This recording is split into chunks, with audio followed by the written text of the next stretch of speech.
మీరు ఎమ్మెల్యేగా ఉన్నప్పుడు మీ అనుచరులందరూ కూడా అక్కడ గ్రానైట్ ఈ ఇసుక ఈ మాఫియాలన్నీ బాగా చేసినట్టు ఇప్పుడు మా దగ్గర ఇసుకే లేదు, నీకు తెలియదు క్రాంతి. పుట్టిగానే గుడ్డిగానే నోటికి వచ్చింది మాట్లాడుతుంటే మంచిగా ఉంటుంది. మా వాళ్ళు కూడా మంచిగా ఉండరు, ఏం చేస్తారు? ప్రేమించారు, నిన్ను దేశిస్తారు. క్రాంతి అంటే దొంగలంగా అంటారు.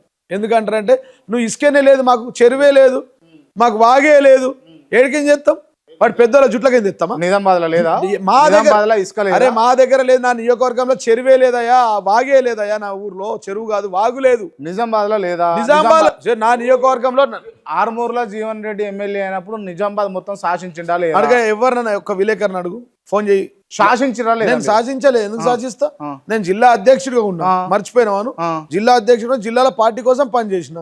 అధికారం కన్సర్న్లో ఉండదా? జిల్లా ఉంటుంది. నేను మంత్రినా ఏమన్నా? నా కనసాగలు ఉన్నాయి అన్నా. మీరు మంత్రి కాకముందుకే మంత్రి లెవెల్లో మీకు మామూలు వ్యక్తిని, నేను ఒక మామూలు వ్యక్తిని కానీ శక్తిని, మామూలు వ్యక్తిని. నేను ఒకటి చెప్తా, ఓపెన్ చెప్తా, మీరు ఓపెన్ చెప్పండి.